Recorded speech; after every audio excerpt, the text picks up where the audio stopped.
First item on the agenda is the Pledge of Allegiance. Mike, if you would lead us. Sure. I pledge allegiance to the flag of the United States of America and to the republic for which it stands, one nation, under God, indivisible, with liberty and justice for all. Okay. As always, I'd like to thank everyone for coming out tonight. Appreciate it. And it's a beautiful day, beautiful night tonight. And we'll get right on with it. We have 3 public hearings tonight. And before the public hearings start, we have a section called Public Comments. This is where the public can comment on various items that they wish to the Planning Commission, and we limit it to 5 minutes. But these are items that are not part of the public hearing tonight. So is there anyone here wishing to speak? Okay, seeing no one, we'll move right on to agenda item number 3, approval of Planning Commission meeting minutes for February 20th. Commissioners, have you read the minutes? Yes, sir. Any changes, any adjustments?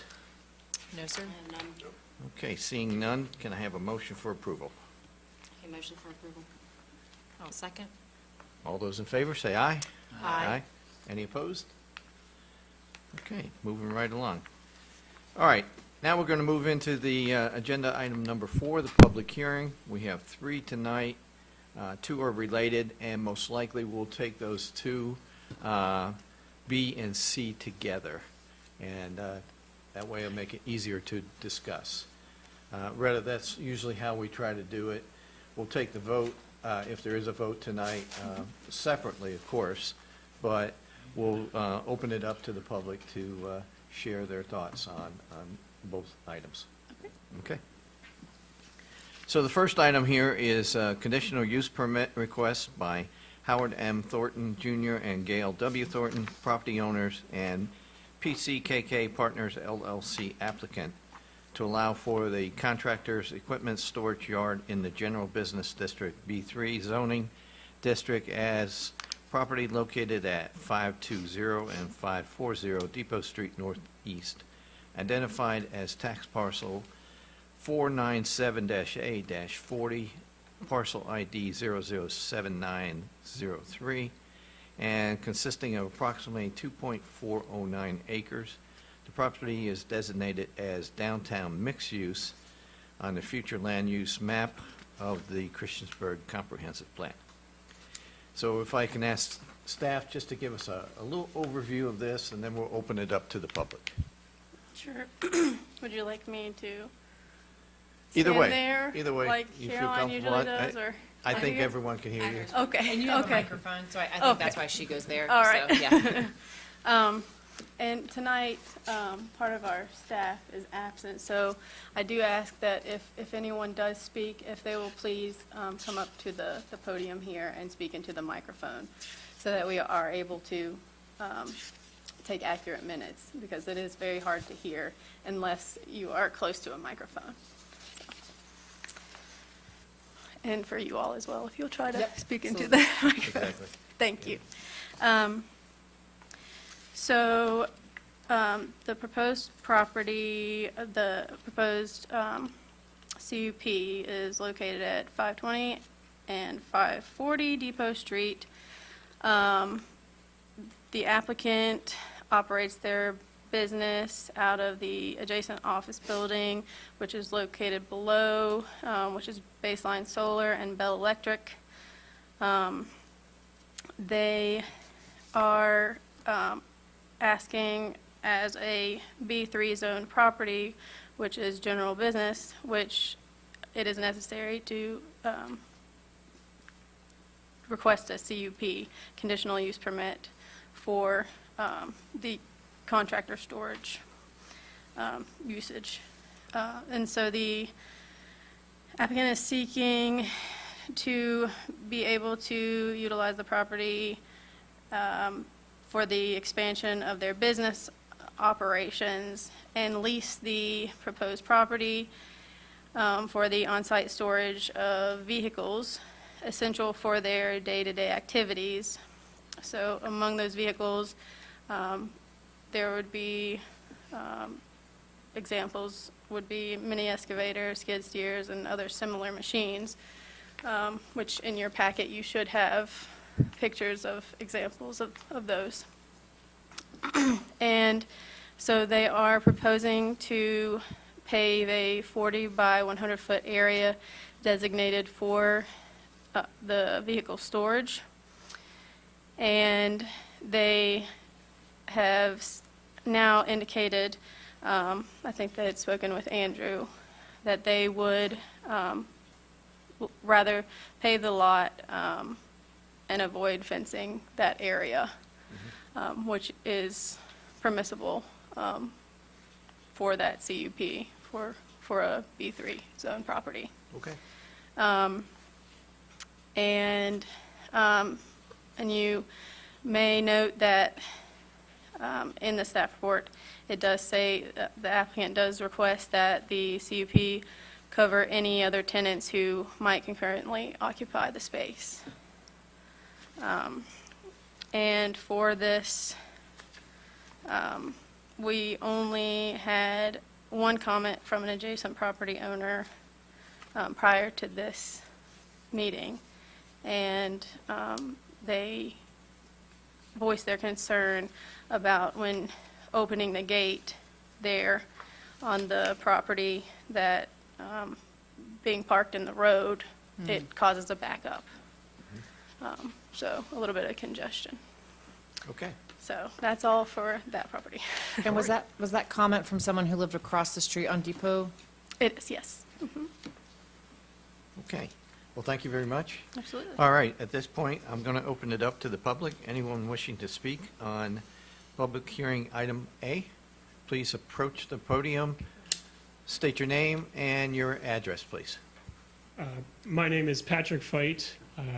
I live in Blacksburg, 1302 Gladewood Drive, but I am the owner of, or one of the owners of 560 Depot Street, and now these two properties, or this property that we're looking at. We did close on the sale of the property last week, so now the Thorntons are no longer involved in this. So, yeah, and just thank you for the work you guys are doing. We value that, and I met some of the folks here. Want to hear from you folks too. I will say that on the comment of the cable and backing up traffic, yeah, we don't. With the cables going away as soon as possible. That was something from the previous owner that as soon as he's vacated, which should be this month, that's going away. So we shouldn't have that.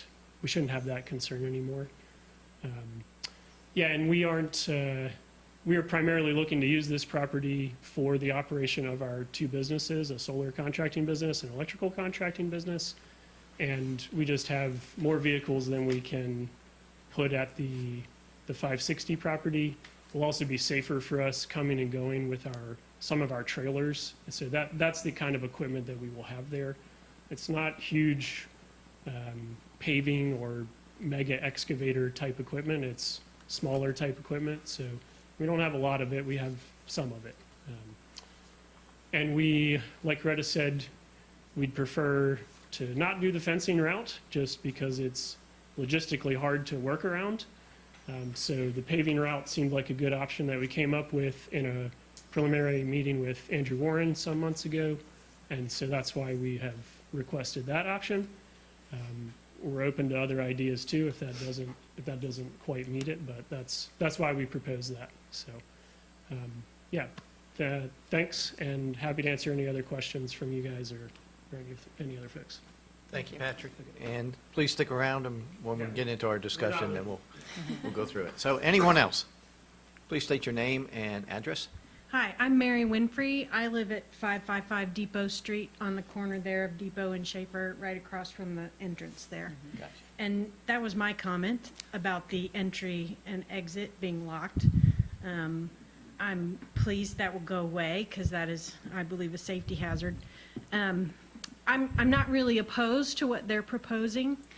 One of my comments and my concerns has already gone away, but the other one that I have is if the option is paved or gravel with the fence. I would prefer paved. It already looks sort of industrial. The less it can look industrial, the more value is added to all of our properties in that area. So I would hate to see a chain link fence go up there. But I'm pleased that there's a going business going on. That's much better than, you know, those buildings just sitting there empty, rotting. So, that's really my main concern, other than that one safety issue that is now moot. And, I would like to look as less industrial as possible. Thank you. Thank you. Thank you. What are your comments on the improvements done at 560? Just out of curiosity, since you do live there. Sorry, I'm going to call you back up. That's okay. They're great. That was, I don't know if y'all remember what that looked like before, and it sat there empty, I don't know how many years. But now it's lit up, you know, it looks like a lovely business that you could visit. So I don't have, you know, that's only improved the look of the area. So, yeah. And cleaning up this space across the street would be great, too. So. Great, thank you for Good. that. Thank you. Anyone else wishing to speak?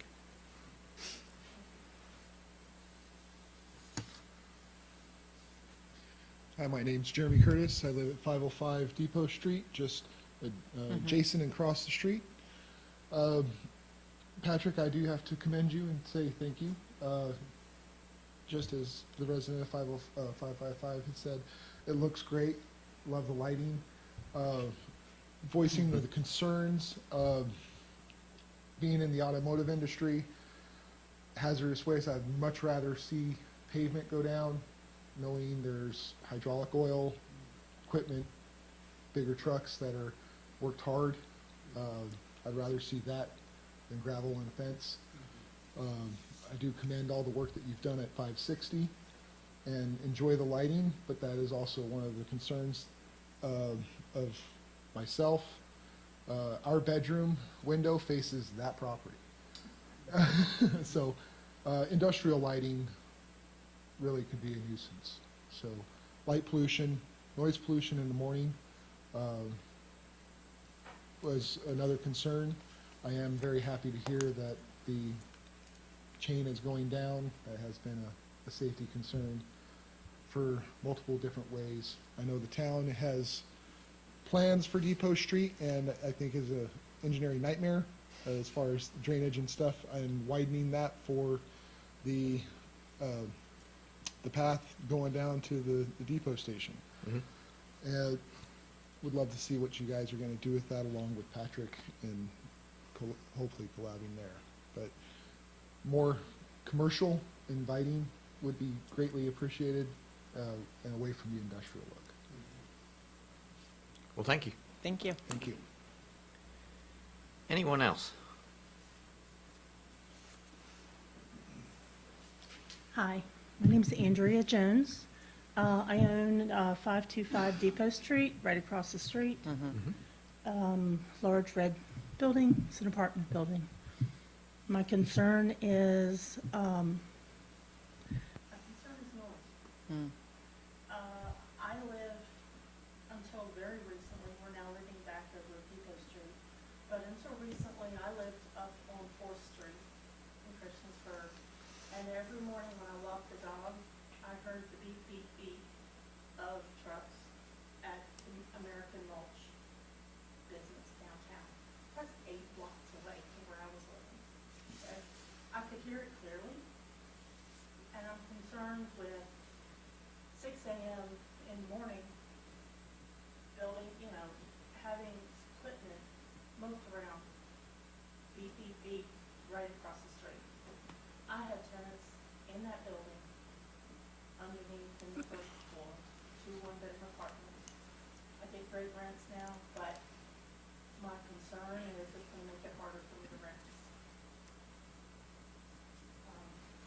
That's my issue. I got a little bit of a preview of it this week when you guys were evidently clearing out some of the, this big pile of dirt over in the corner. And construction, I understand that. But I also know it's not a long-term thing, moving dirt. So that I'm okay with. I'm just concerned with the long-term, resolution on this, because once you pass it, once you get that CDP on there, then it's attached.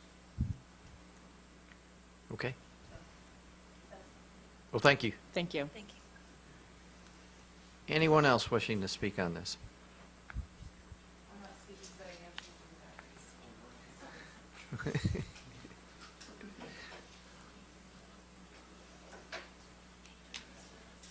It's okay. Could I speak again to address any of the concerns? We're going to let the others, and then when we close the public hearing, we'll have a discussion point, and we'll open it up, and we'll ask you to clarify some points. I'm usually here just talking about my projects. Steve Simonis, 1335 Cambria Street, but I do live in Cambria and own a commercial property in Cambria, so I just wanted to say from a living there and a property owner, we've been really happy, my wife and I have been really happy with what Baseline and Bell Electric's done on the existing building at 560. We're excited, I was talking to Patrick before the meeting tonight, excited to see them clean this up for that downtown Cambria area. So we'd be supportive of it. Thank you. Thank you, Steve.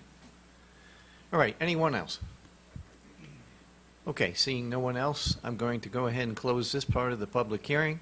And like I said, stick around. We're going to have a discussion point, and we will have questions. Okay, moving on to the next public hearing. We have two relating to the same property. One relates to a rezoning, and then along with the rezoning, we have a conditional use permit. The properties the request is by Johnny C. Martin Jr. and Amelia F. Martin, property owners and applicants. They're rezoning the property identified as tax parcel 502-9-6, parcel ID 007453, and consisting of approximately 1.595 acres located at 3345 Roanoke Street, and approximately 5.955 acres of property located at 3301 Roanoke Street, identified as portion of tax parcel 502-9-5C, parcel ID 090517, from Agricultural District A to General Business District B3. The property is designated as residential on the future land use map of the Christiansburg Comprehensive Plan. And at this point, staff, if you want to give us a little overview of both the items, and then we'll open it up to the public. Sure. Which I have separate staff reports for the rezoning portion and the conditional use permit. Would you like me to go over each one, or would you like me to do the rezoning and then the conditional use permit? I think if commissioners are okay, let's do them together, and that way we can have the public come They up will. and comment on both. Okay, that sounds good to me. So as you stated, the applicant is requesting a rezoning as well as the conditional use permit, excuse me, which would be allowing the rezoning from agricultural to general business, which would be B3. And it would also be for contractor storage, which does require the conditional use permit.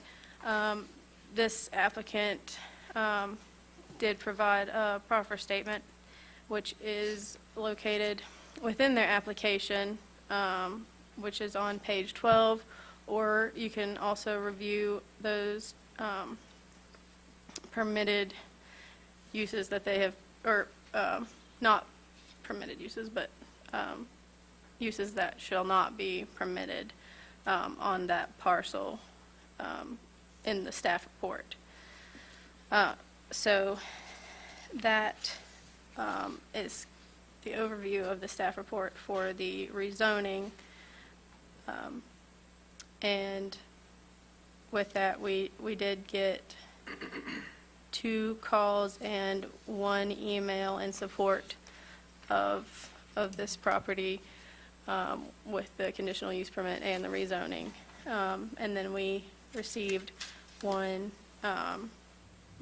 phone call that was not in support, and they were concerned about the hours of operation due to the current operation hours and the disturbance it caused.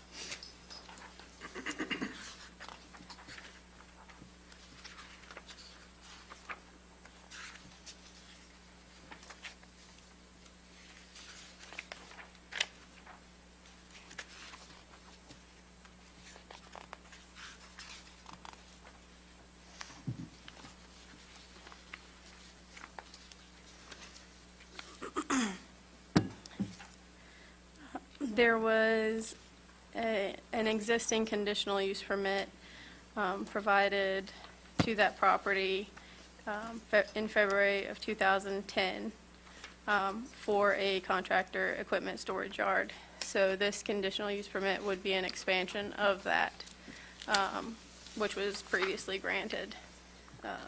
There was also a conditional use permit provided for an automotive use, which was in 2013.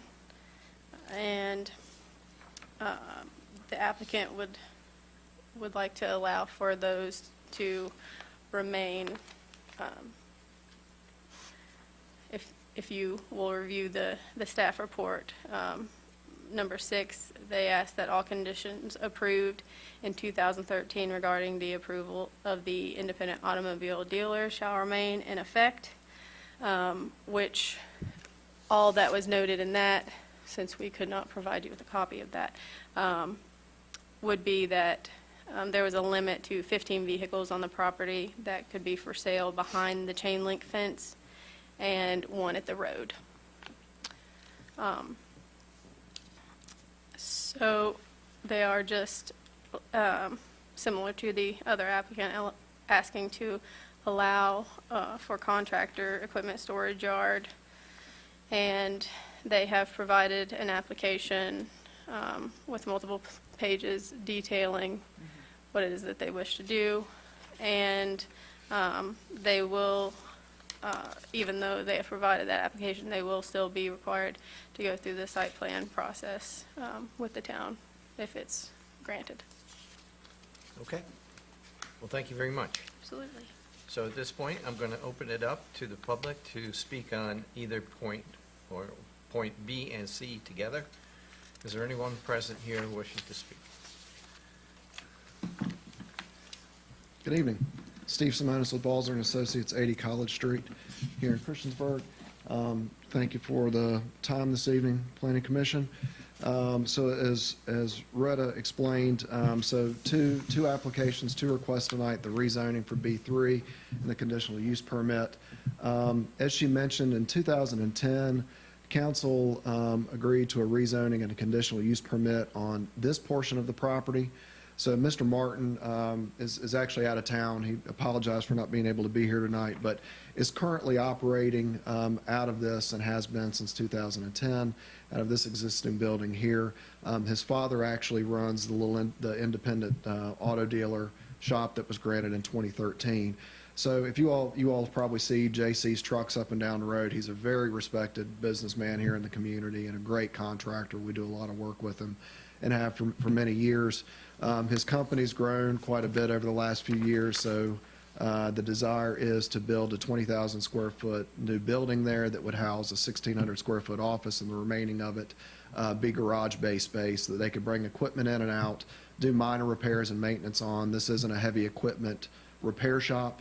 So this would just be, normal day-to-day maintenance they would need to do on equipment or vehicles. Right now, he does have his shop right here. Everything's gravelled. There's another existing building here in the back and some gravel parking.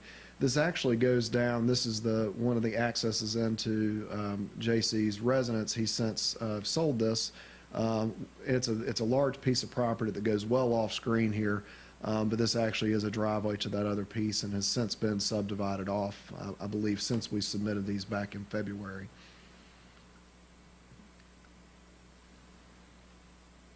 Thank you.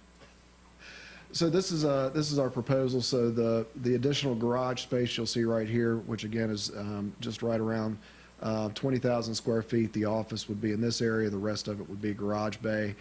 The existing entrance would stay as it is. There's an existing gate here.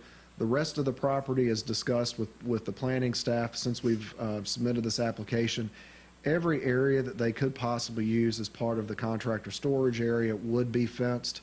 So you see that black line right there represents a new fence that would go around. As part of that original rezoning request in 2010, I believe, it may have been the 2013, there was an evergreen buffer that was required that has been planted. We would be extending that over in this area right here. This property, on the last sheet you'll see, or the previous sheet, that's a separate parcel. That property has been purchased. So this would come into this area, and a boundary line adjustment would be done if the zoning and the CUP are approved to kind of bring this all into one parcel. You would have some concrete pads, some asphalt area here. The rest of the area would remain gravel. We would be required, we're going to be over 10,000 square feet of disturbance, so we will need to provide stormwater management. The way the lot drains, it kind of sits on a high point here, comes down to this area, so we would have stormwater management here. There is an existing driveway that comes up to the old house that was sitting here that would be removed. That's a shared driveway access, as you can see, for several of the properties around here, so we would not be removing this access point, but we would not plan to access into this property from that shared driveway. We probably would use it to access our stormwater management area, which is required by state code to have an access to that. But there would not be any construction or equipment traffic coming in and up down that road right there. So again, as Retta mentioned, all the proffers, we tried to mimic the conditions from the previous CUPs that have been approved that you saw in the application. The proffer statement, again, is substantial conformance with our master plan here. And then we carved out about 16 current by right B3 uses that we would not allow if the property is rezoned. As you all know, we do that. A lot of these that we've zoned B3 that have residential around it, to be sure you're not putting anything in there that would be a traffic, be a high traffic generator or stress on any of the town's infrastructure in that area. Obviously, this is a small operation. They've got about 15 employees right now. He does want to grow that, so we've provided some additional parking in here, more so than what's required by code. I think we've got 15 spaces shown. We'd only be required by code to provide 8.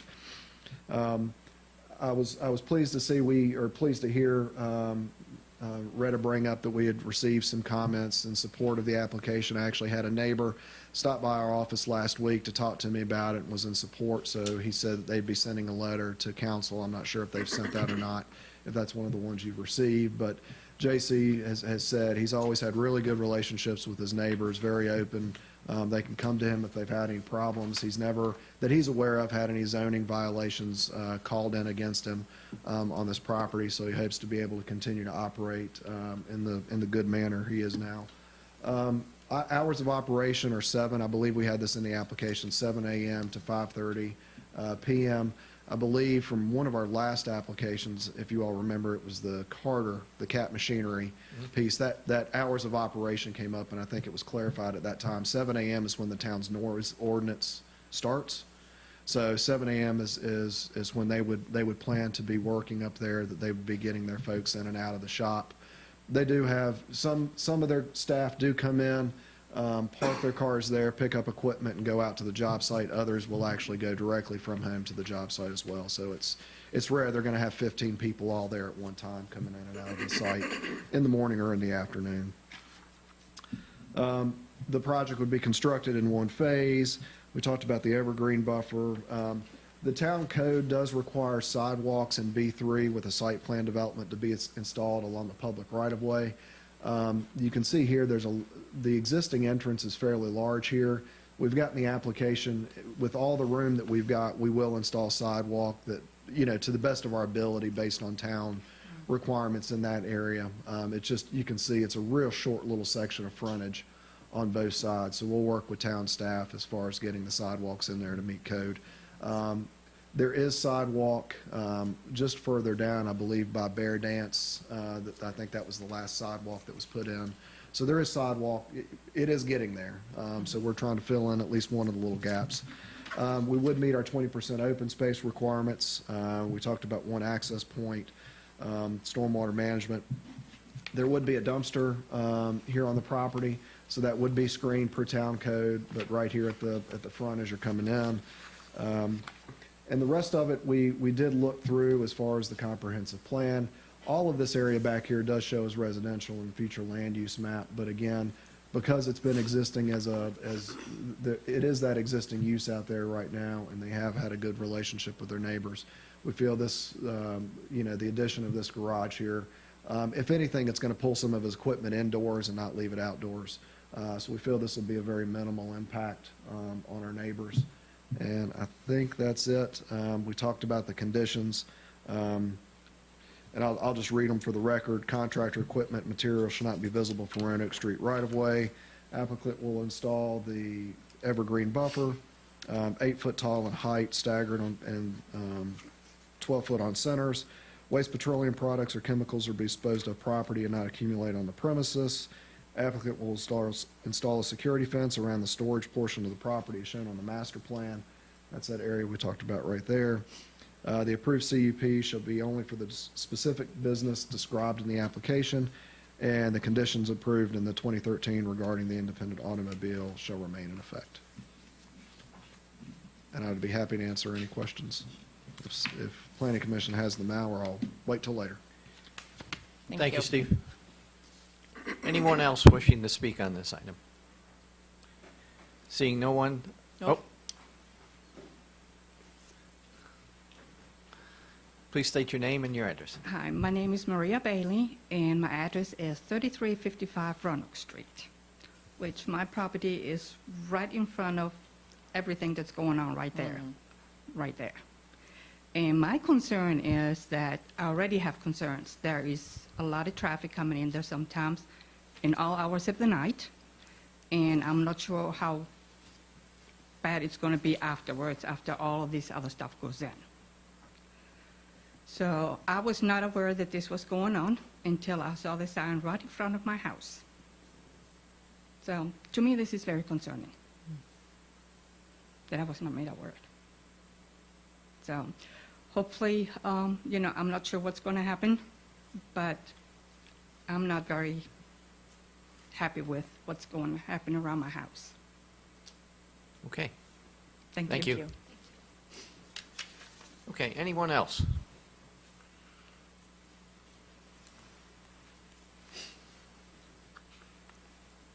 My name's Johnny Martin. I live at 3295 Roanoke Street. This is my son's proposal. This is his business that he has been running for more than 10 years now. Does a lot of contracting for the town of Christiansburg. And as has been said here, as far as I know, I've never had a complaint from this lady or any other neighbor.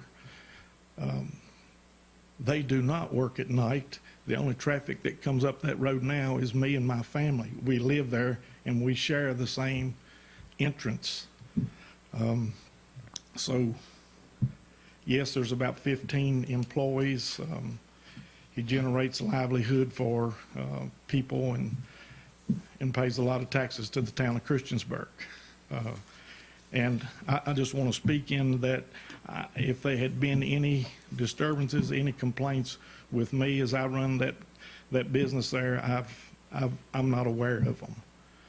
So the only traffic that I know at nighttime would be me and my family coming in and out of that entrance. So thank you. Okay, thank you. Anyone else? Okay, seeing no one else, we're going to go ahead and close that part of the public hearings, and at this point, I'm going to open it up to discussions on item 4A with the planning commissioners. This is your chance to review what you've heard, ask questions on what you've heard, and address the applicant, and I'll open it up to you guys right now. I think my first question was, I was trying to figure out in the application, the hours of operation. Did I don't know if I could catch that in the, I recall seeing that. Yeah, I don't think I listed it. We generally are between 7 a.m. and 5 p.m., Okay, Monday through Friday. perfect. And since I have you here talking about hours, can you address the concern about the experience of the other place that they lived at 6 a.m. hearing beeping, concerns about before 7 a.m. or later hearing noises, Yeah, equipment? I can hear that, and it's pretty rare that we operate before 7 a.m. And some of our vehicles, as a safety feature, do have backup beepers.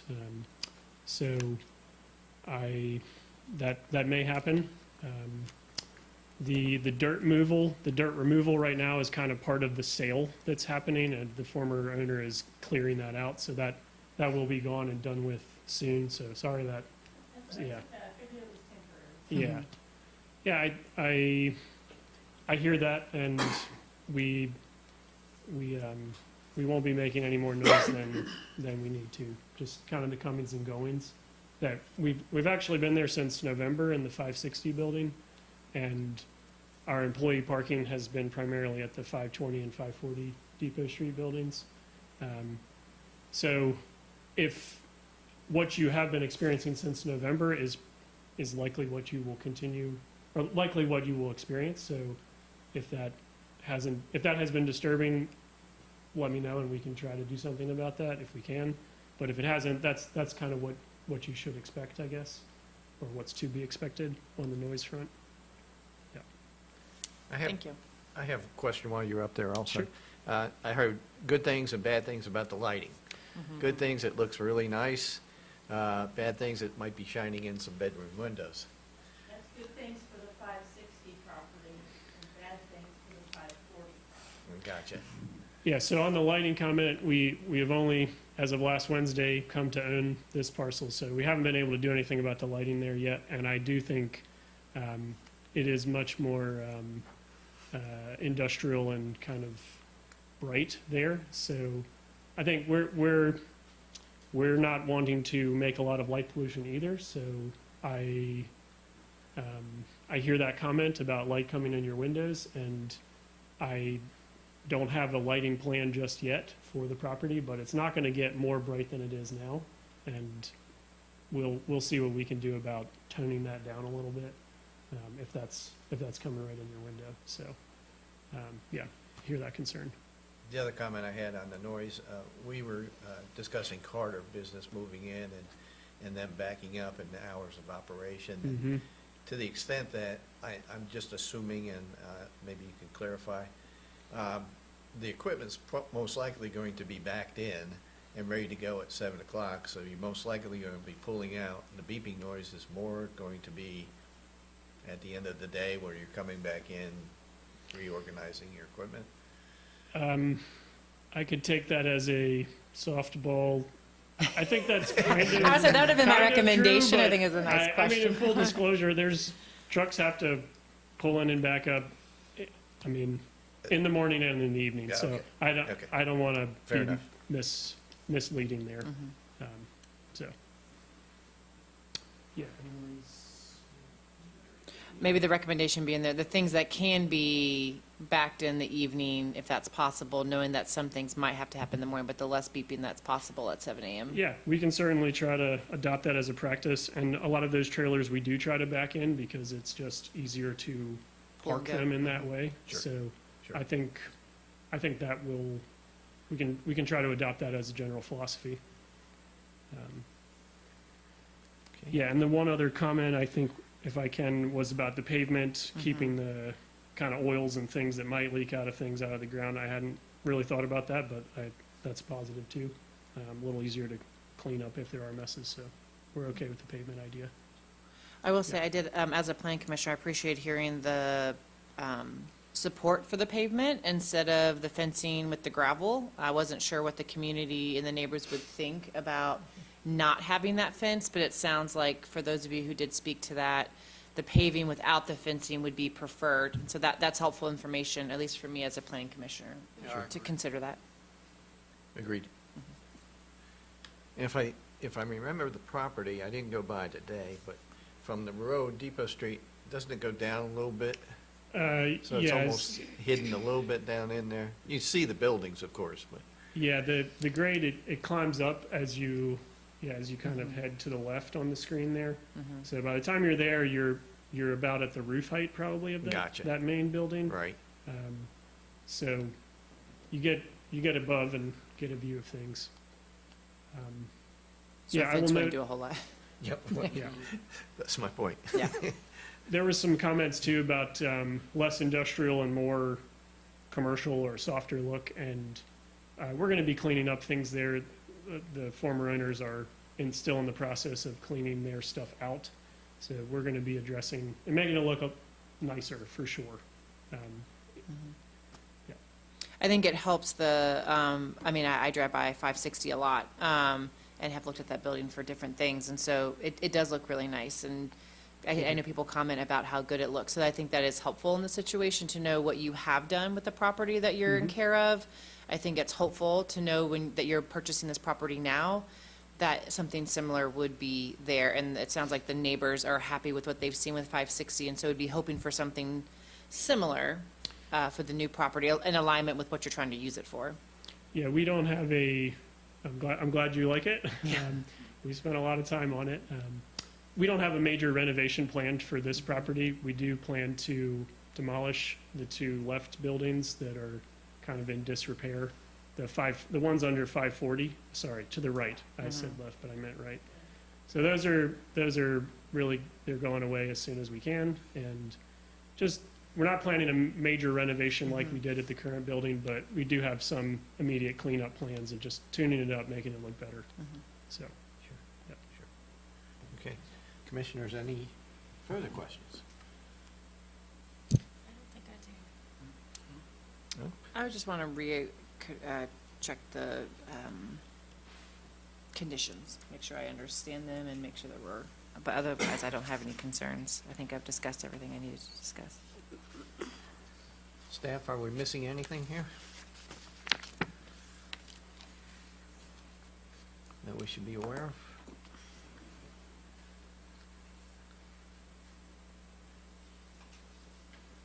And for the most part, everything's been laid out. Covered, yeah.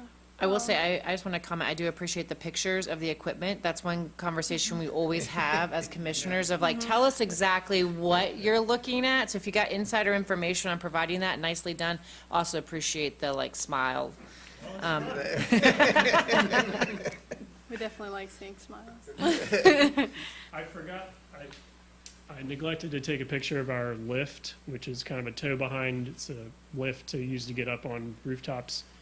It's about the size of like a boat trailer. You know, if you have a boat you might take out on the lake. So it's often sitting down at our 560 property. You guys may have seen it. It's not really, it's longer than those couple machines we just had pictures of, but it's not that much bigger. What's Might its be reach? 55 feet? 55, okay. Yeah. So, Was one of the conditions that the CUP be applicable for every tenant? we did ask Can you that- elaborate on that for me? Yeah, so we are currently planning to use this primarily for our two businesses, Bell Electric and Baseline Solar, but we wanted to have the option in case we wanted to lease out some of this property to another tenant of similar, Okay. operation for this to be able to apply to them, to have similar type machines there. We don't have anyone lined up for that, and we're not actively pursuing that, but it's just something that we didn't want to totally restrict it to only these two things now. Okay.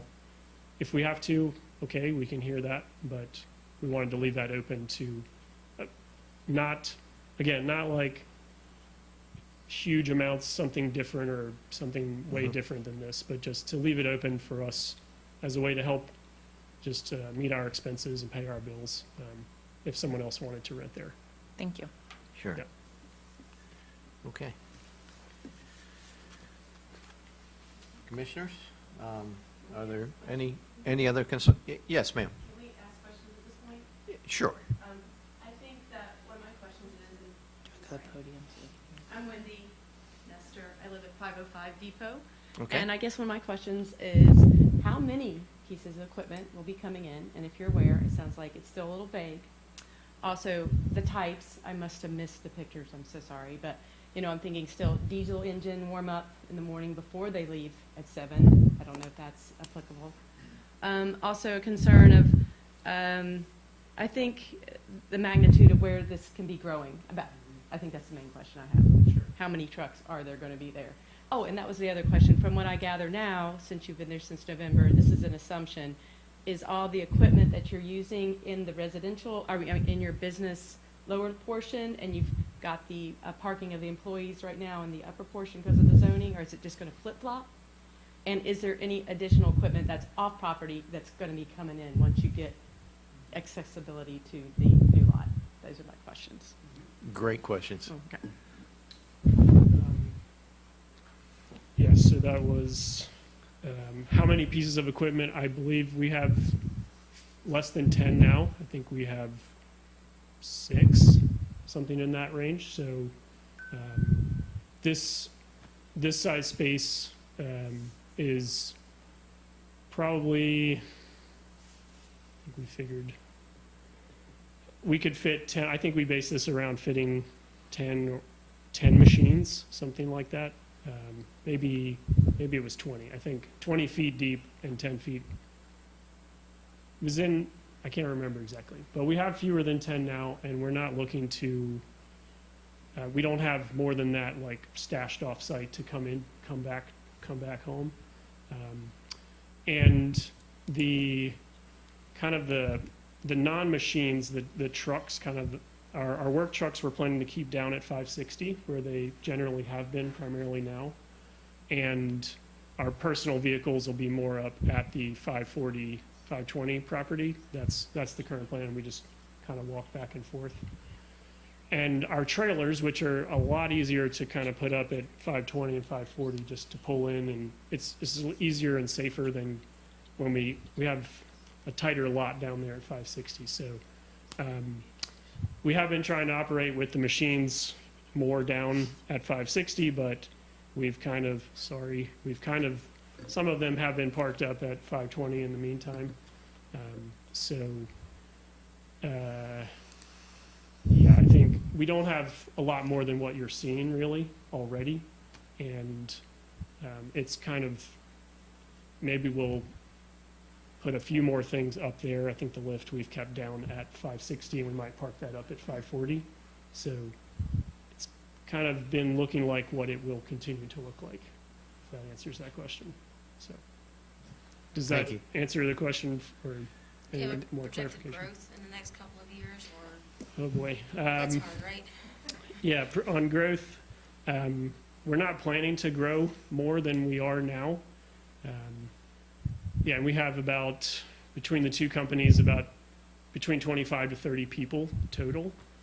So too much more than that's going to get beyond what we are wanting to do as business owners. So not looking to expand. Honestly, the 560 property was a little tighter outside than what we needed, and this addition of 540 and 520 is more expansive than what we do need.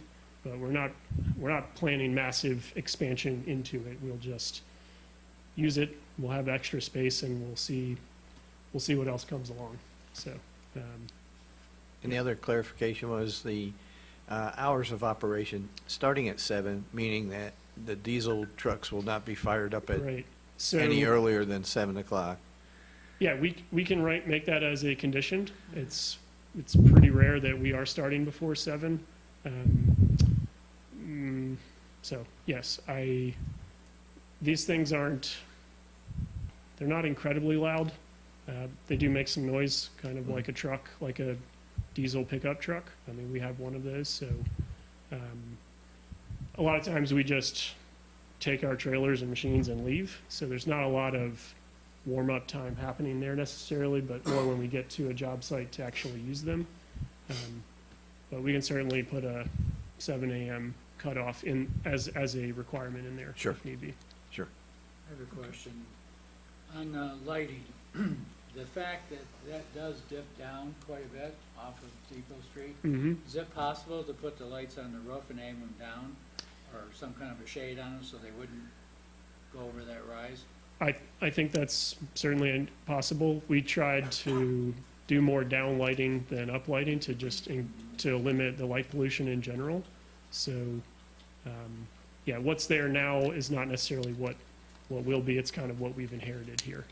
So, if we need to address something, I guess we can try to write something in. Otherwise, we'll try to address it as we can and are able to change lighting around there. So, Did that address your questions? Perfect. Good. Thank you. More comments? Andrea, 525 Depot Street, Andrea Jones. You're talking about this 40 by 100 foot paved area. Where are you actually proposing to pave? Because that's a large lot. there is if they can scroll back, there it is right there. So, yeah, that building is 40 by Okay. 100, so it's that same footprint just to the left of it there. Okay. That is what we proposed. Just seemed like an okay Okay, space and for you're it. going to demolish the 520. That is our building. current plan. I'm so glad to see that go. I'll give you a sledgehammer and you come be part of it if you want. So glad to see that We'll have a go. demo day. Yeah, and the lights, they come into the windows of the tenants and our bedrooms, yeah. Absolutely. Okay, so the paved area is going to be there and left. You asked for a proposed additional paved 40 by 100. Do you have an idea as to where that might be? Is that going to be over more towards the 560 property? If I had to guess, and that's kind of that was again just a what if down the road, so we didn't Mhm. have to revisit this. Right. I would imagine either to the left of what we are currently requesting, Mm-hmm. or as you said, to the right where those other two structures that are gonna go away, maybe in that space there, that could be kind of right in there, something like that, Okay. so. That's what I would imagine. Very good, thank you. All right, commissioners, do we have enough information tonight? Is there any other information that we think we're missing? Yep, I'm comfortable talking about the conditions. Yes. So operation of hours will not begin before 7 a.m. And with the understanding that you'll take a look at the lighting just to see if it needs to be adjusted Sure. or can be adjusted accordingly. And one more question I had was on the pavement area, what would be parked there? Was that the equipment? Yeah, so it would be the equipment primarily. Yeah. So I would imagine that as the lift and our trailers with the machines on them, or just maybe the machines if we have them unloaded from the trailers. Got it. Yep. Yep, oh, makes sense, makes sense. I have one more question. Okay.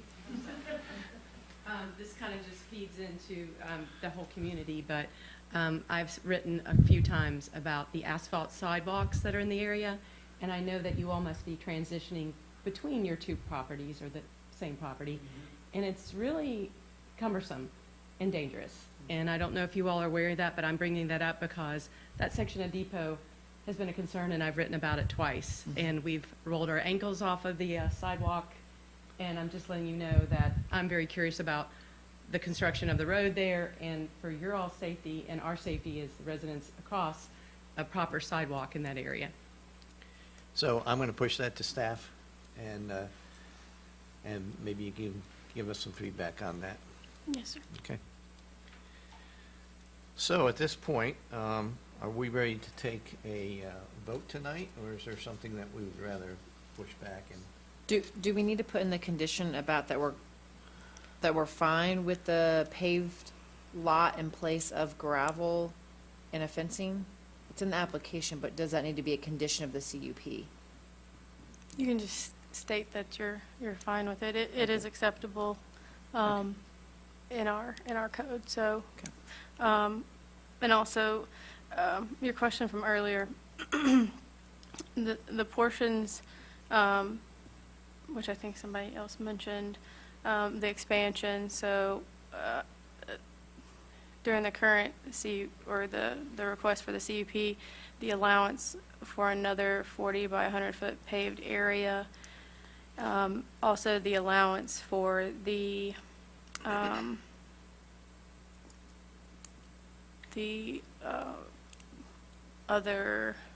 cover other tenants who might concurrently occupy the space. If you all would not like those to be allowances, you would probably need to state that in your motion if you make a motion. Right. And then you can also require another CUP if you would like to do that. So discussing that portion is something you would like. Yeah, I personally, I think I'm fine with it the way it is right now. I would like to add a condition that maybe we add no more than 20 pieces of equipment. I mentioned they have less than 10 now, and they could fit 20. So if you'd be acceptable to that, then. I think that's okay. I think we need to clarify, though, if we're talking about per pad, because it seems like you can fit 20 on one. So if we say no more than 20, that would limit the ability for the second 20 by 10 or 100 or 40 by yeah, thank you. Right in front of me, 40 foot by 100 feet, if I just read right in front of me. Yeah, so are we saying per pad or per pavement pad, or are we saying total on the property? Because I think that is different. I don't think we should try to limit it to just 20 per property. I think it should be per pad. I guess my only hesitation there is I don't know enough about variations of size of equipment, because, so if I said 20 per pad, but you had a much smaller and you could actually fit 40 on a pad, I guess, is it limited to that maybe the equipment needs to be stored on the paved pads, and so we don't put a number on it, so that way they can vary, if they have like lots of little mini things, you know, like, I mean, that'd be fun for me to drive, but you might be able to fit 50 of them on there, you know, I'd hate to. That would be my preference, Yeah. and as I understood, the pavement was kind of a hard indicator of, this is where you can park it, you cannot park it over there off of the pad. So So maybe we put that in a if condition. we just limit it to, you know, the pad is where you can park this, Yeah. that would be better than a number. Yeah, so let's do that. The condition is that it must be, all equipment must be parked on, yeah. That makes sense. And I have a little bit of concern about condition 2 there. It's just a little vague for me. Obviously, the applicant and the neighbors are gonna have different ideas about minimizing light pollution and spillage. And also, we haven't really addressed what's already there now. So, I agree with you. I don't know if I'd make it a condition. I think I would take the applicant's word for it. I agree. And to the extent that he seems to be working well with you guys and you have open communication, you're working together tonight, just, I can see it already. So I would say I'm fine with you guys working it out, you guys suggesting to him and working out the better situation for the lighting, but not making it part of a condition. Okay.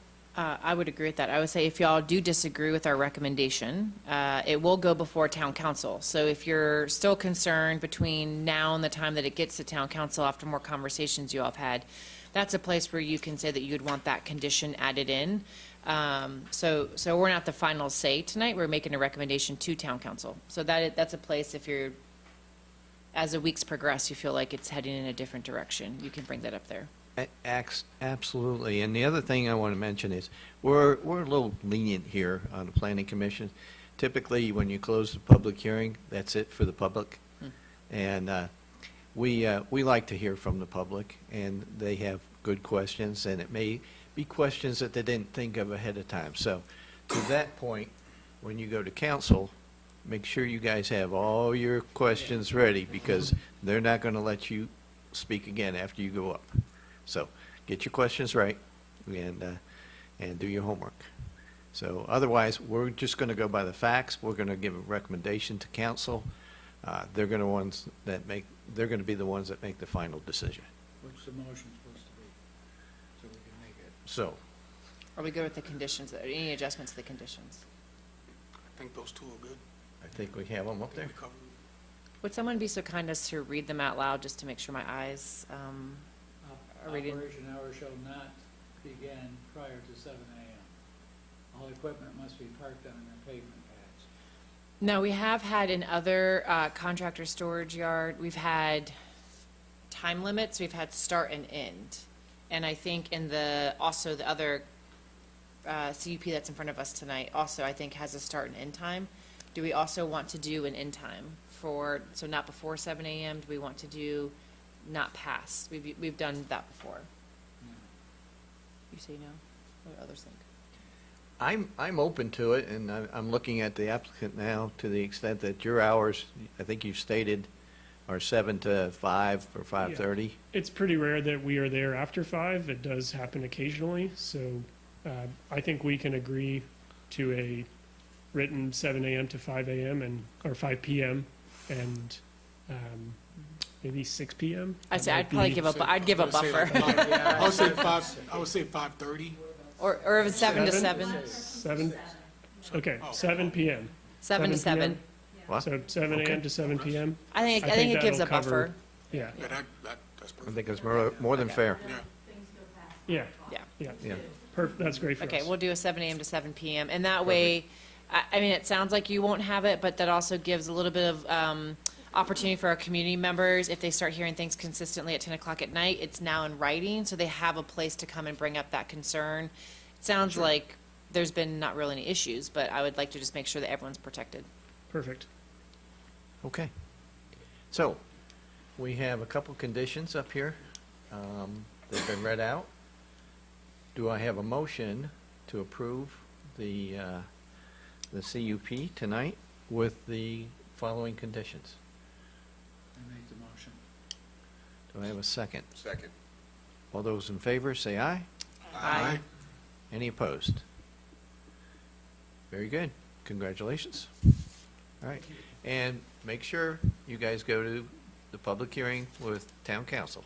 Which is which day? What day is town council? know that? Public hearing? I'd like to echo what the chairman said too, that the cooperation among both sides is amazing. Yeah. Usually it's we nice to don't see. see that here, and so it's really been a pleasure tonight. Makes it a lot easier.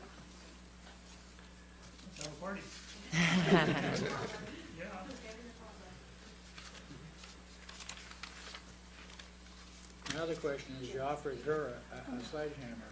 I get frustrated sometimes. Can I come over with a? Look, we have about 6 machines that you can come over and I'll put you in one of them and you can just go to town on this thing for a little while. As long as between 7 a.m. and 7 p.m., so you're not making noise. Well, see, you're talking to a guy that doesn't realize 7 comes twice a day.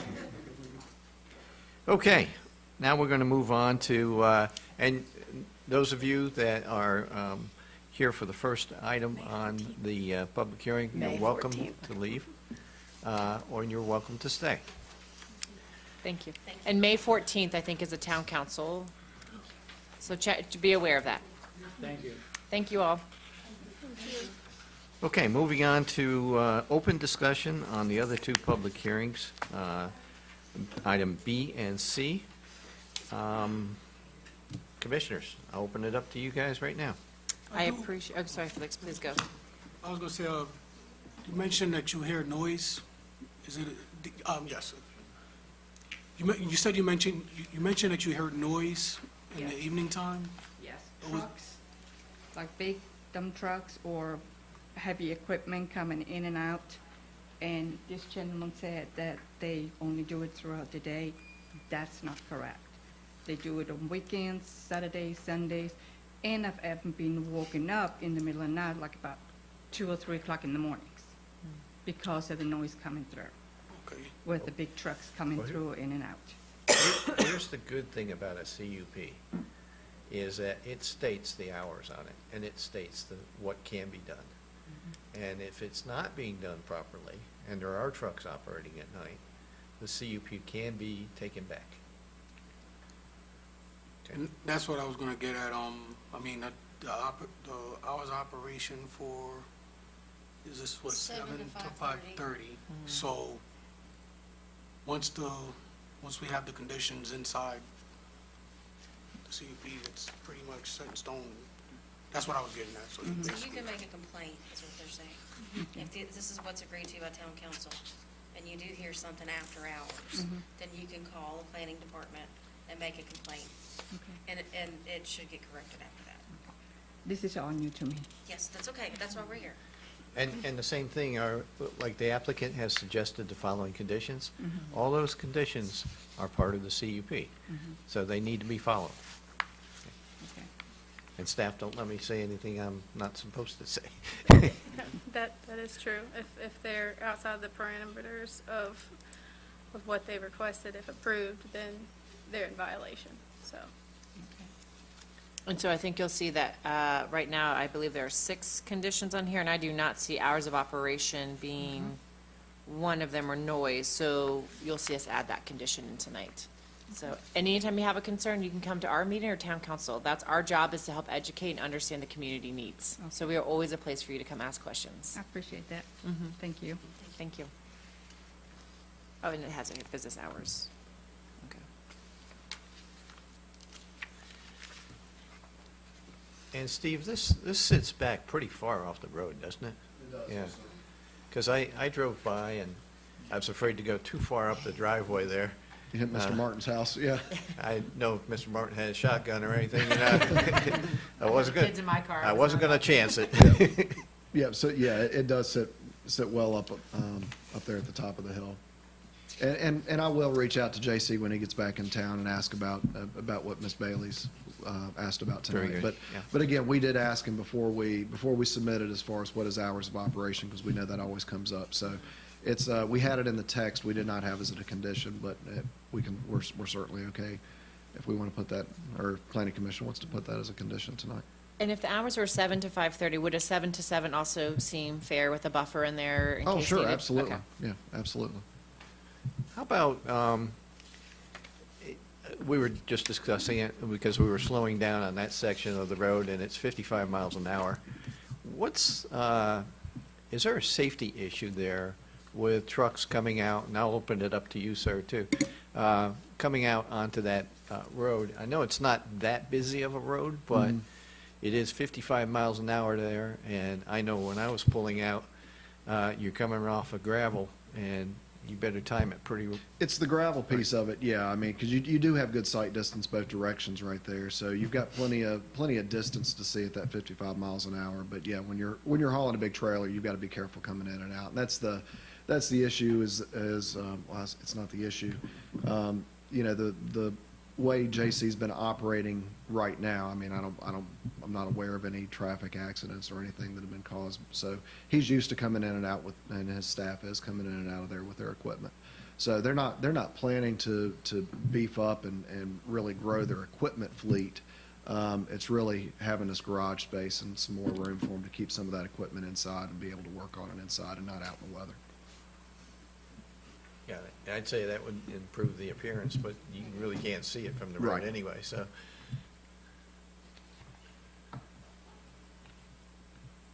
Commissioners? I don't have any concerns, I don't think.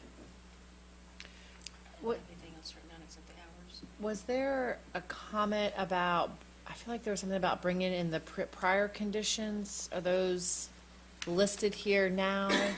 And I know we're talking about, I think we're kind of mixing our discussion, so I want to make sure I'm also clear on conditions for the first one and conditions for the second one. Right. So you keep us in line. Well, it's for the same type of usage, so I Yeah. can understand. Yeah. So, the 2010 conditional use permit Those parameters I provided you with on your desk, the print off. Those are applicable. That's the first conditional use Okay. for all that there. first portion of the property. Okay. This essentially is just an expansion of that.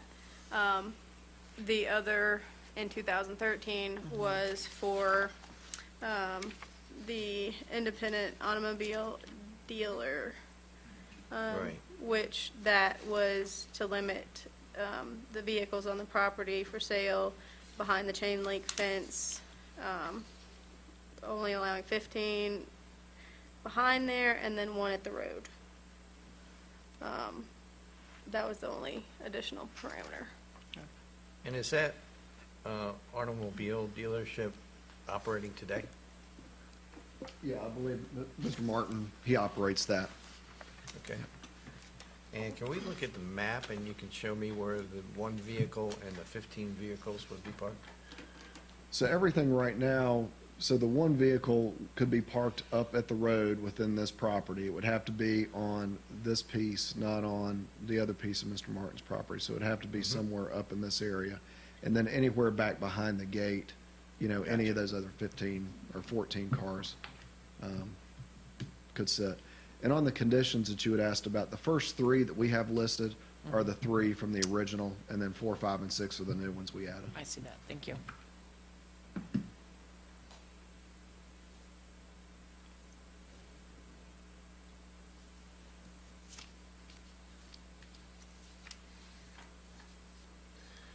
Commissioners, comments? So I think we add the conditions. Concerns? Time. Yeah. We add the time on the condition. 7 to 7. Mhm. So there should be now 7 conditions, right? Yeah, Yes. it's 7. Yeah. The only question I had.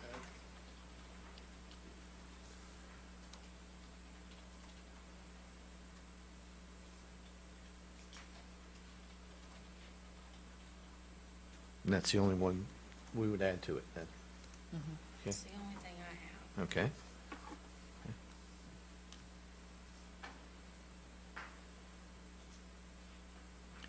Well, I think you've answered all my questions.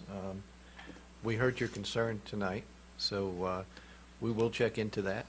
And as I said, you should have a little comfort feeling to say that the CUP will support whatever's in the CUP. So if it's not operating to that extent, it can be taken away. And is that Monday through Friday? I just realized that for number 7, because she mentioned Saturday and Sunday. Are we looking at Monday through Friday? Are we looking at Saturday as well? Yes, please.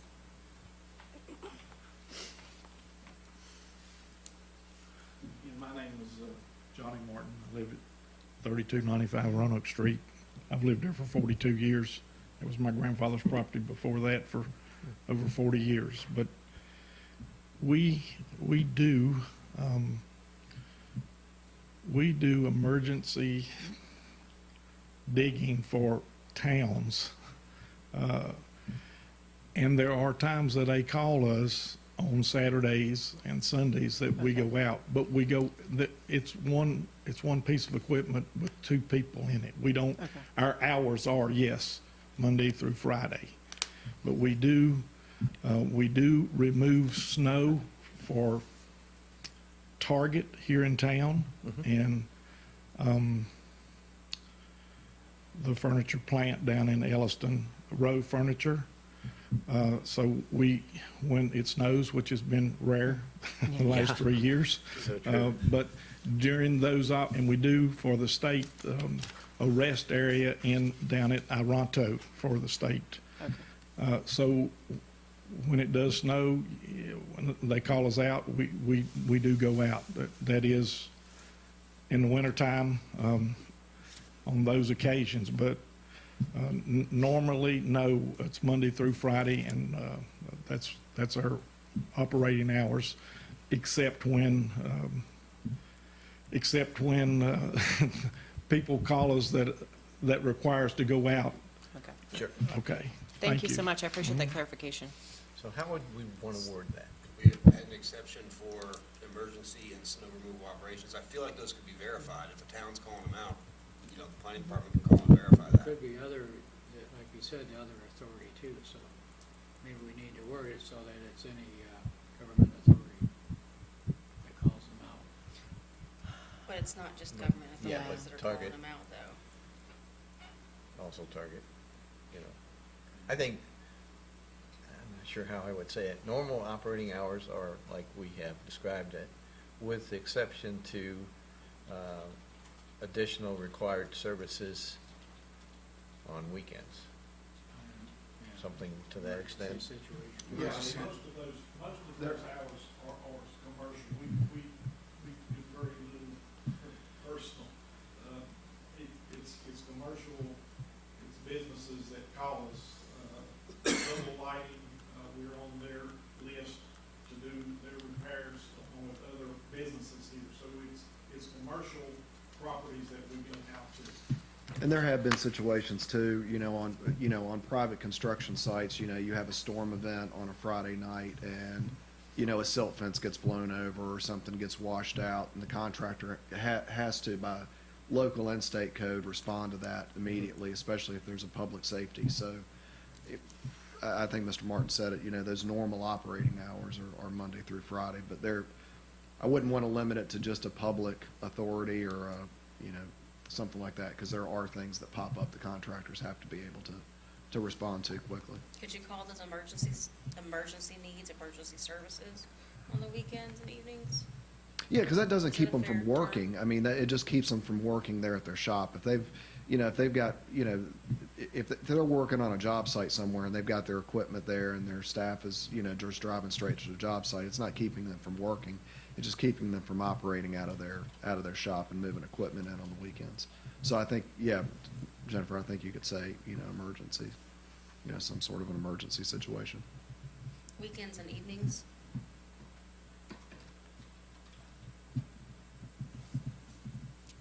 So is that fair? I think that's fair. Would someone be so kind as to read that to me, please? Or make it big? Operation. Go ahead, yeah. Just moved it on. Operation hours shall not begin prior to 7 a.m. and continue no later than 7 p.m. Monday through Friday, with exceptions to additional required emergency services on weekends and evenings.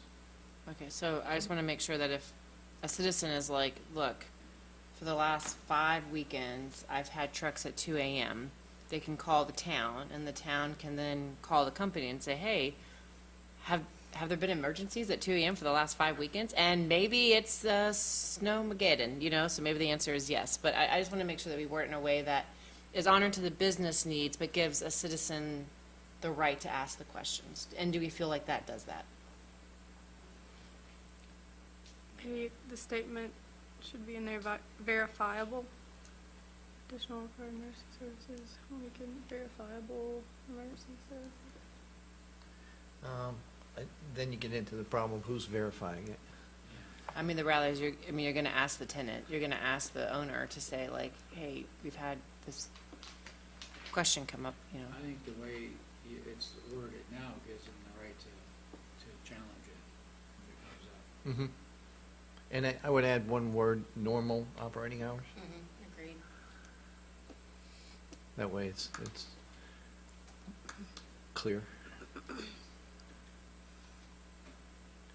And like you said, if it's every weekend, every evening, we've got trucks moving in and out, then we're gonna have a problem.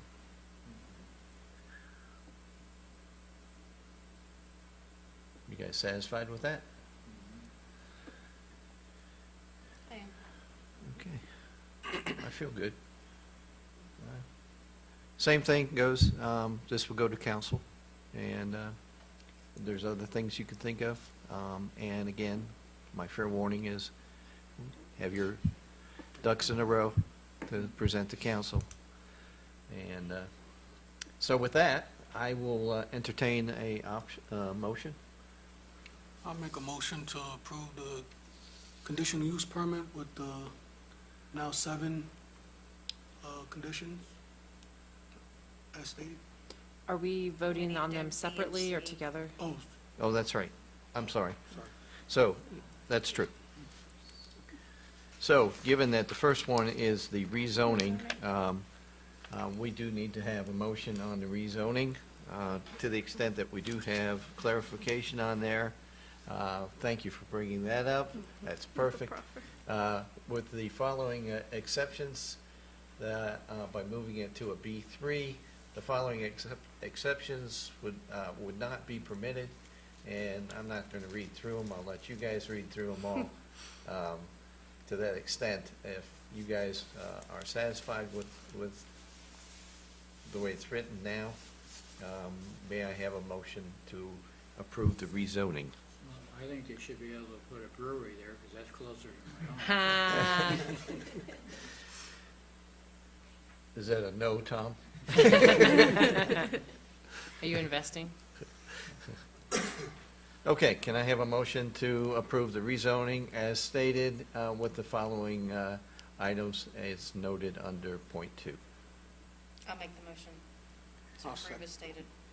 And I have a second? I'll second. Okay, all those in favor in approving the Aye. rezoning, say aye. Aye. Aye. Any opposed? No. Okay, moving on to the other item is the CUP. We have a couple conditions there, 1 through 7. 1 through 3 were part of the original one. I think that's correct, right, Steve? 1 through 3 were part? That's Yep, okay. And then we added 4, 5, 6, and in addition, we added 7 tonight. So do I have a motion to approve the CUP with the following 7 conditions? I'll make a motion to approve the conditional use permit with the 7 conditions as noted. Do I have a second? Okay. All those in favor, say aye. Aye. Any opposed? Okay. And you want to be at the town council meeting? Okay. All right, thank you. Thank you. Thank you very much. All right, last item on the agenda tonight is item 5, and Packet. we have a package, yes.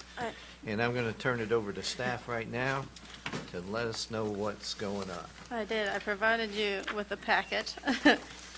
You all are going to want to get rid of me already. First time. First time you had me.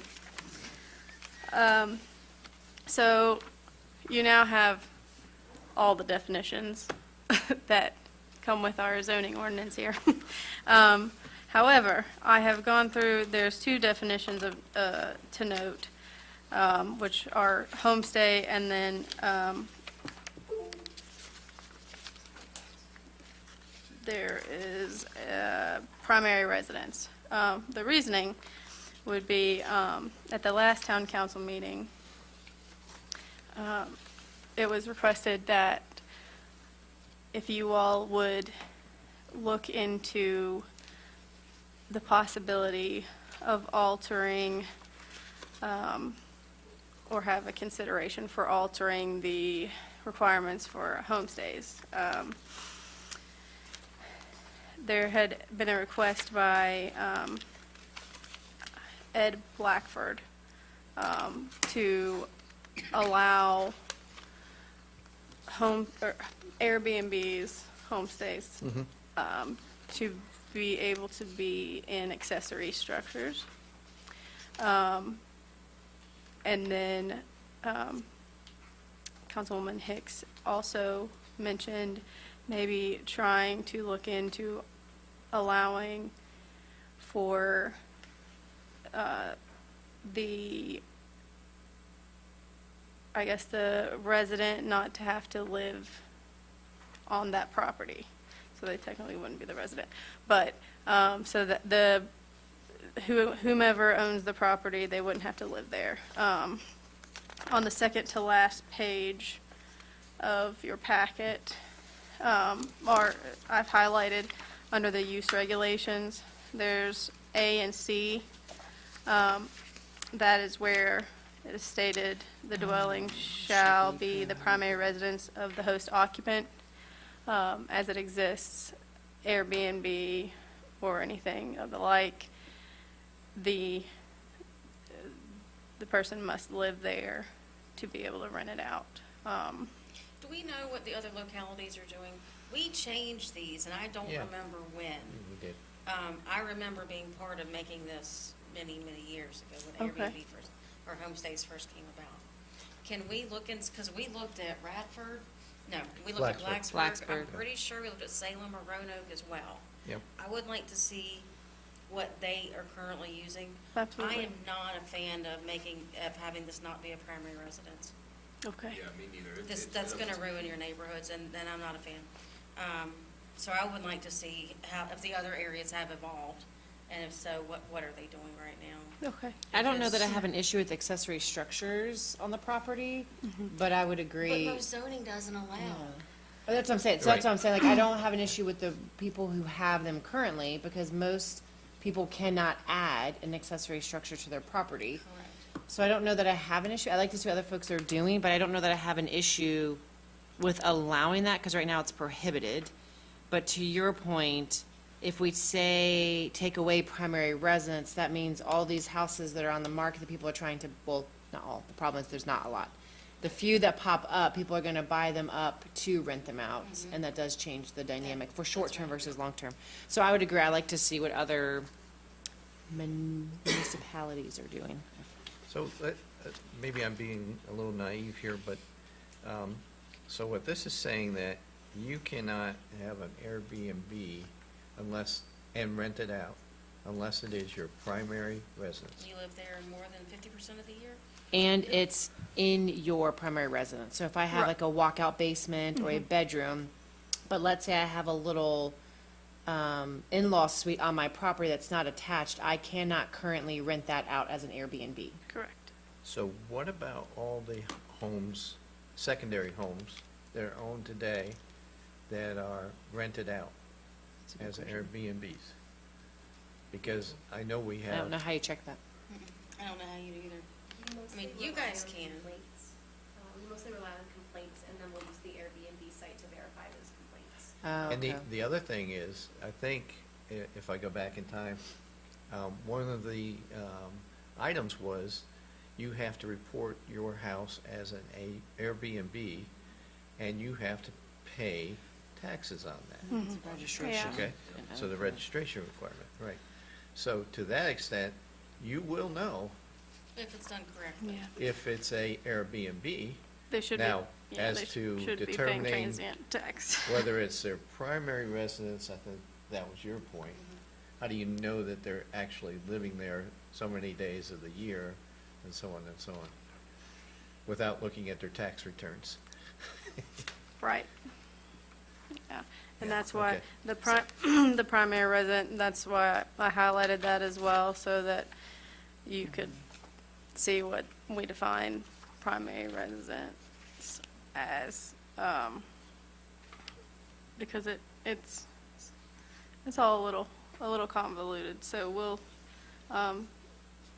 So again, We'll I get guess. that I guess information for you. Simplify it, to me, the purpose for this is to prevent others from buying up houses as secondary and renting them out that aren't primary houses that they're going to live in. And what was the question that came before town council that was paused? So help me. So Ed Blackford, he actually had an accessory structure, Okay. and he approached, I'm thinking a few of council, and asked them to come see. Take a look, okay. What he had.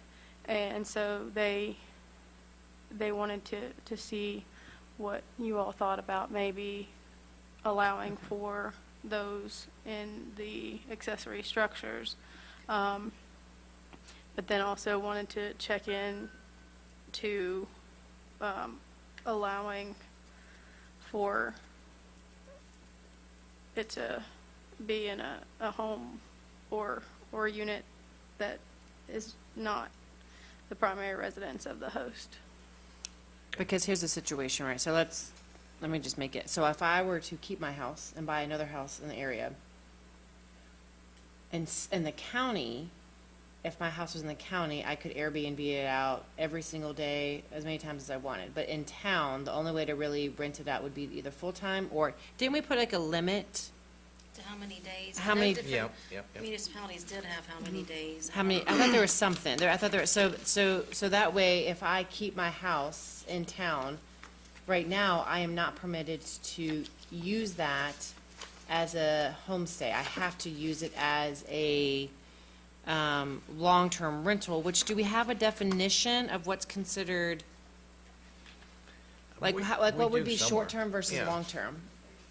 What was that? 30 days. So right now, I'd have to rent out for longer than 30 days in order to not be in a violation of renting out a non-primary residence. So if I'm renting for 31 days at a time, I would Right. not be in violation. Right. But how many times could you do that in a year? Did we put that in there? It's in there somewhere. Well, we I- not I the know we've gone long-term, through but the this. short-term. I thought we did, at least we Yeah. had talked about it. I can't remember what we said. We did discuss how many nights How many you nights could and how many rent times a out, year? yeah. I don't remember. Yep, yep. And then, I guess the thing that I see on the secondary, the structure, would be like over with the mother-in-law houses. Mhm. You know, so you have your primary, but you have next door your little mother-in-law house, and they're saying that, that would be okay. Right. Since that's your full-time resident, and next door is another structure. But it's on your property. But it's on Yeah, your yes, property. it's on your property. Right now, it's not I think- allowed. And 2A, I'm sorry, go ahead, Bill. Yeah, I think I'm fine with that, too. Yeah, go ahead. I was gonna say, 2A says there shall be no limitation on the number of rental days in a calendar year. Because we have the primary Post residence occupant. restriction. Gotcha, That would okay. automatically restrict it to Okay. 360, well, half of 360, Yeah, or so 82 days a year. Right, there's no limit Okay, there's no limit on, okay. if they're the host occupant living there and the primary resident. And just for consideration, the property owner does not have to be the applicant. So let's say if someone does have two properties and one of their relatives lives as a primary resident in that second house, that resident can apply for a homestay application. Okay. okay. If I was gonna, in general, for a property, what's the process for getting an accessory, approved for an accessory building? You Is can't. that- We do not allow accessory buildings as livable spaces currently in Christiansburg. Okay, so this would be like a grandfathered in situation where they already had one before. Or, Unsure at this time. okay, I'm trying to think of who this, what accessory Yeah. structures for homestay would apply to. You could, because you could add onto your house as long as it's attached, it's not an accessory, right? That's right. That's why, when I walk around my neighborhood, there's a couple that are like, it's like a house with then like apartments attached to it. Yeah.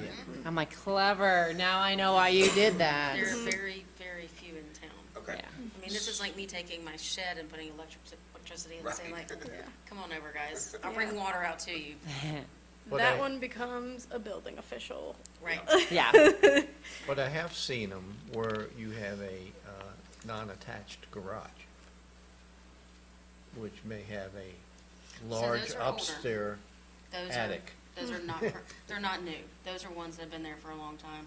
They may have an apartment upstairs. A lot of the older stuff off of Franklin, off of Main Street. Main Street has that, They yeah. have a lot of it back there. So if I wanted to have a non-attached, build a non-attached garage, that's fine. Mhm. But if I put an apartment A up dwelling. top of it, Your kid can go there, but I don't know that you can rent it. I couldn't Right. rent it. Got it. You can have a mother-in-law suite, if it's attached. 'Cause that's what, Renting additional structures is a topic that has been buzzing a bit, but Right. there is no current opinion or action. Gotcha. considered. is Okay. what Okay. someone's doing, is they're attaching it with a porch. So, from us tonight, you're just listening to some comments, feedback from us, nothing And- formal, nothing official. Correct. It's Okay. just something for you all to ponder on for the next meeting, and then anything that you'd like me to look into or have for you or send to you as far as information goes. Yeah, I Because think I would love to that- see the other local localities that are about our size. Yep. But when you send it to me, don't send me all of this. Just break it down for what we really need to know for this one. Will do. And for the, if I do have my primary residence right now, and I want to operate a homestay, that's essentially by right, as long as I'm in an R district, or even if I wasn't in an R zoning district. But there's no mechanism to, if we were to open this up to non-primary residences, and, you know, we said you had to come get a conditional use permit or something like that, there's no mechanism for future neighbor. Your neighbors might come and say, yeah, I'm cool with this, that's fine, that's great, because I want to do it too, or whatever. But there's no mechanism for the next home, when your neighbor sells his house and then finds out he moves into an Airbnb next door, so.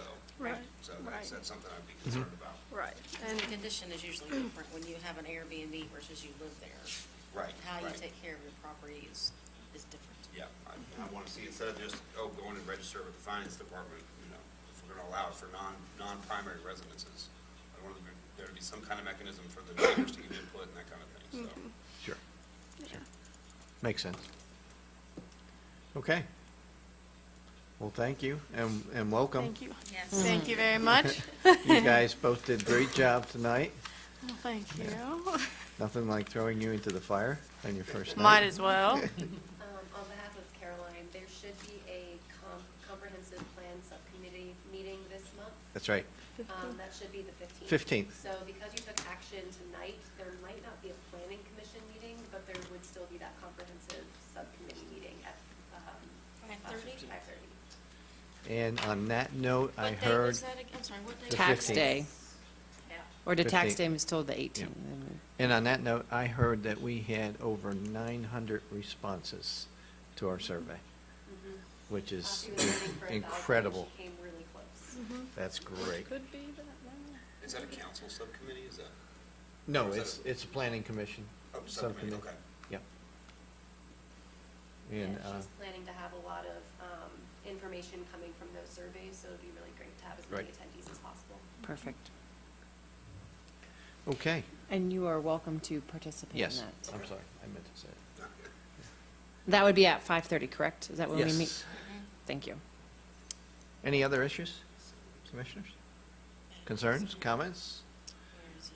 5:30 on the 15th. All right, with that, agenda meeting.